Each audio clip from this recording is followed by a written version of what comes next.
तो देखो जो जनरल फॉर्म लेके चलेंगे बच्चों हम, वो इस टाइप की होगी आपकी second order linear partial differential equation, इस टाइप की होगी।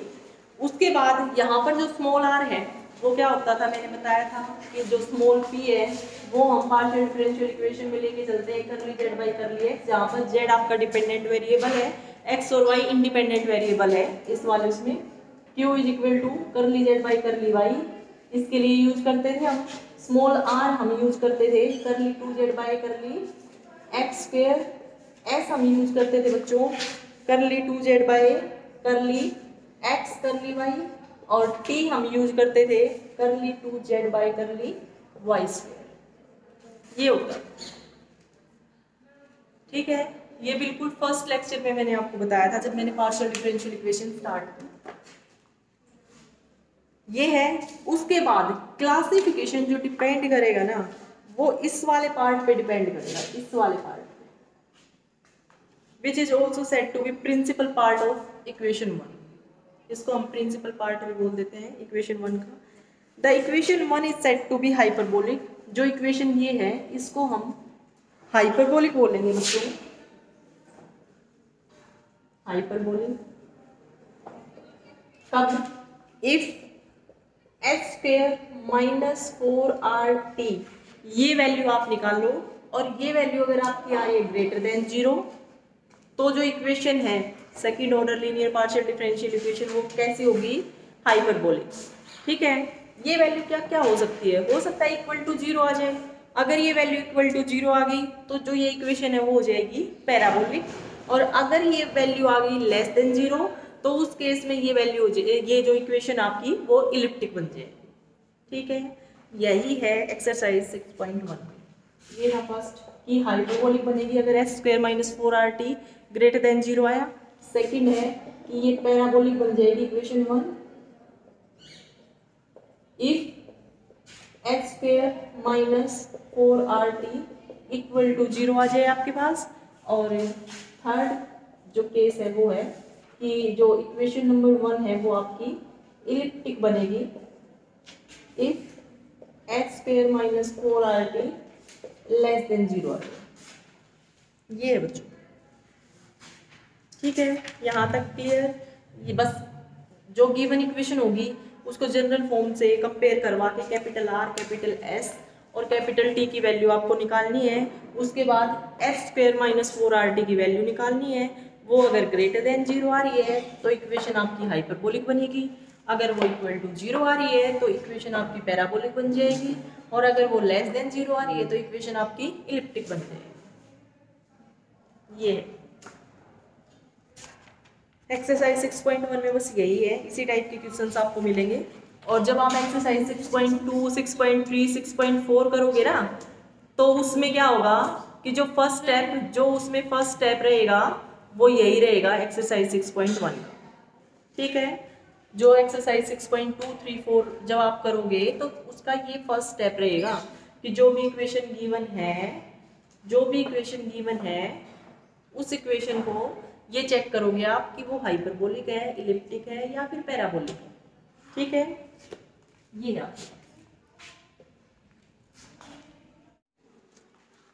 देखो ये बताना है कि ये जो इक्वेशन है ये आपकी हाइपरबोलिक बनेगी, पैराबोलिक बनेगी या फिर इलिप्टिक बनेगी। तो उसके लिए सबसे पहले तो इसको कंपेयर करवाओगे आप जो जनरल फॉर्म होती है second order linear partial differential equation की उससे। तो देखो कंपेयर करवाने के लिए पहले इसको कन्वर्ट कर लो। इसको हम किसके इक्वल पुट कर देंगे बच्चों? स्मॉल आर नोटेशन होती है ना, इसी से डिनोट करते हैं। इसको minus t is equal to 0। अब जो आपकी जनरल इक्वेशन होती है वो क्या होती है? Capital r into small r plus capital s small s plus capital t small t plus f of x y z t. ये सारी टर्म्स यहाँ पे लिख दी इज इक्वल टू 0। ये इक्वेशन है। ठीक है, अब जनरल इक्वेशन से इसको कंपेयर करवाएंगे। कंपेयर करवा के कैपिटल आर कैपिटल एस और कैपिटल टी की वैल्यू आपको निकालनी है। जब आप इसको इससे कंपेयर करवाओगे तो यहाँ पर आर का कोफिशिएंट क्या है बच्चों? 1। यहाँ पर आर का कोफिशिएंट क्या है? Capital are. तो यहाँ से जब compare with general equation this, तो आर की वैल्यू आ गई 1। फिर यहाँ पर एस का कोफिशिएंट 0 यहाँ पर स्मॉल एस का कोफिशिएंट कैपिटल एस, तो कैपिटल एस की वैल्यू आ गई 0। फिर यहाँ पर स्मॉल टी का कोफिशिएंट कैपिटल टी, यहाँ पर -1, तो कैपिटल टी की वैल्यू आ गई -1। ये वैल्यू निकाल ली, पता चल गया कैसे निकालते हैं, कंपेयर करवानी है बस। उसके बाद s² - 4rt निकाल लेना है आपको। जब आप x² - 4rt निकालोगे तो s 0 है, 0 का स्क्वायर करोगे 0 आएगा, -4r है 1 और t है -1, क्या वैल्यू आएगी बताओ, +4 ग्रेटर देन 0। अब ग्रेटर देन 0 अगर आया है हमारे पास है तो इसका मतलब जो गिवन इक्वेशन है वो क्या है, हाइपरबोलिक। ठीक है, तो लिख दो यहाँ पे this implies equation 1 is hyperbolic.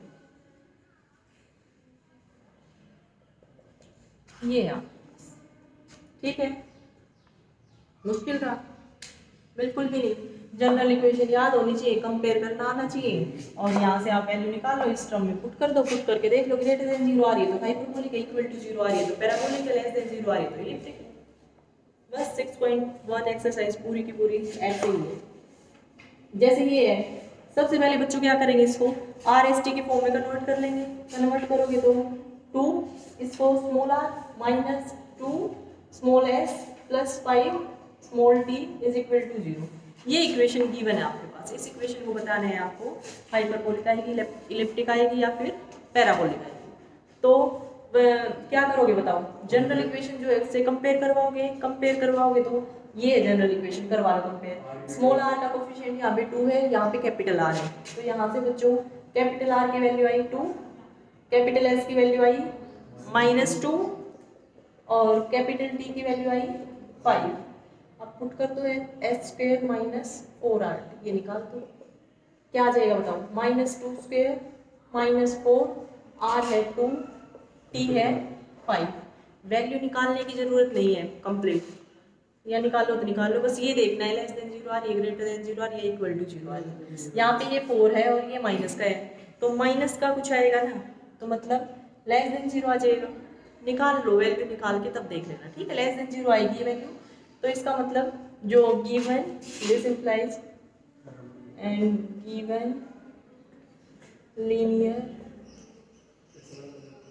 Partial differential equation is elliptic. ठीक है, ये फर्स्ट ऐसे ही।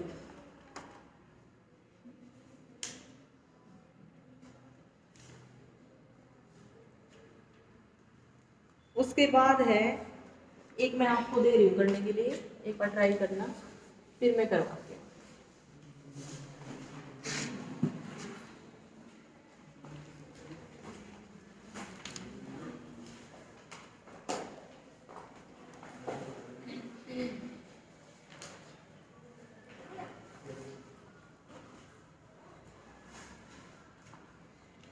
ये बच्चों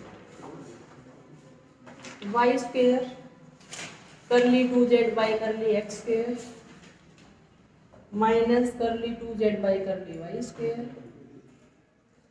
plus 4z is equal to 0। ये आपके पास पार्शियल डिफरेंशियल इक्वेशन गिवन है, आपको बताना है कि ये इक्वेशन कब इलिप्टिक बनेगी, कब हाइपरबोलिक बनेगी, कब पैराबोलिक बनेगी।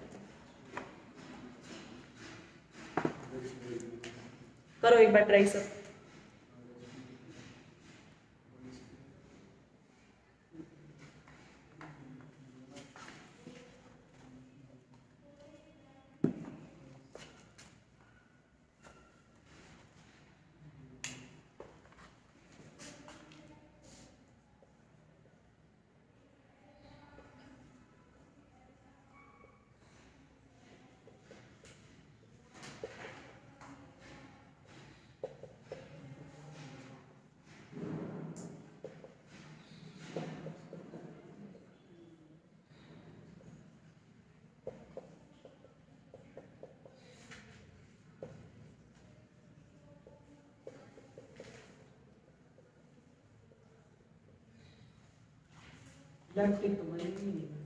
हाँ,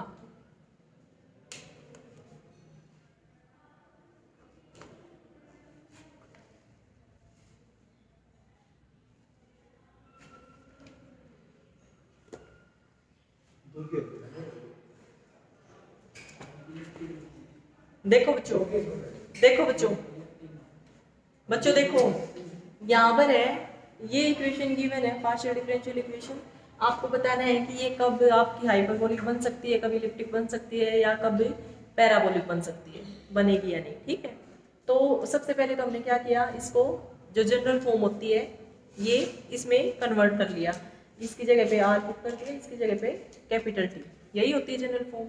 अब इसको कंपेयर करवाओगे इससे, तो कैपिटल आर की वैल्यू आ गई वाई स्क्वायर, कैपिटल एस की वैल्यू आ गई 0 और कैपिटल टी की वैल्यू आ गई -1।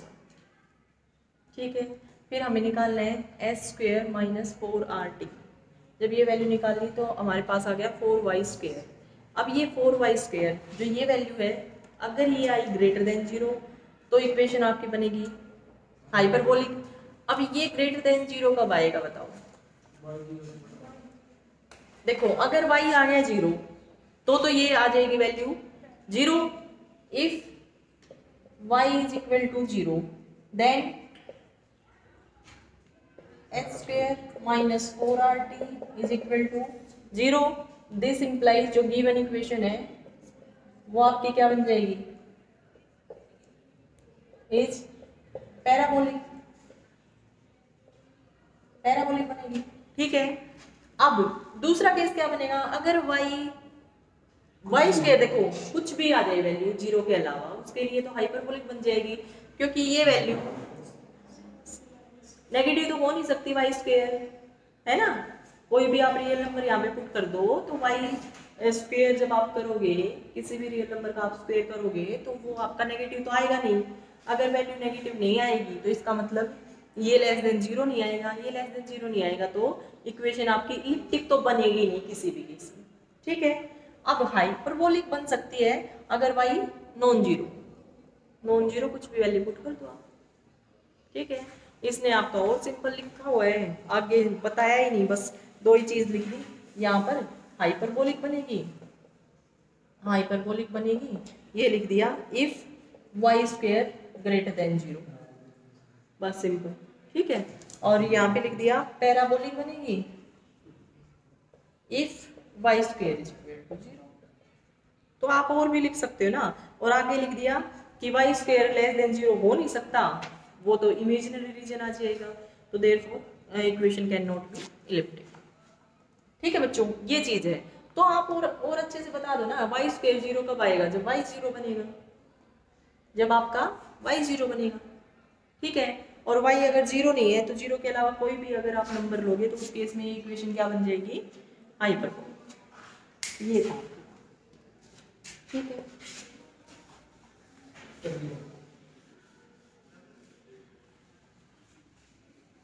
बस एक और करवा देती हूँ मैं, फिर ये एक्सरसाइज आप कंप्लीट करना।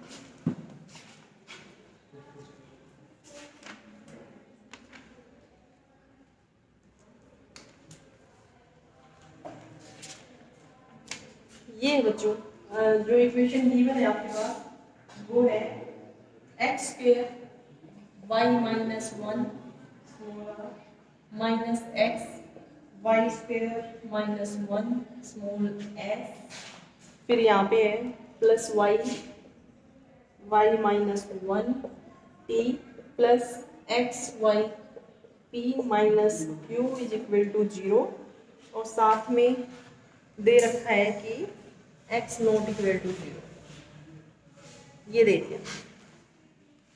ठीक है, x आपका नॉन जीरो है। x अगर नॉन जीरो है तो आपको ये बताना है कि जो ये इक्वेशन है पार्शियल डिफरेंशियल इक्वेशन, ये कब हाइपरबोलिक बनेगी, कब इलिप्टिक बनेगी, कब पैराबोलिक बनेगी, जो भी आए वो बताओ। करो, यहाँ पे एक्स स्क्वायर माइनस 4RT की वैल्यू निकाल दो आप।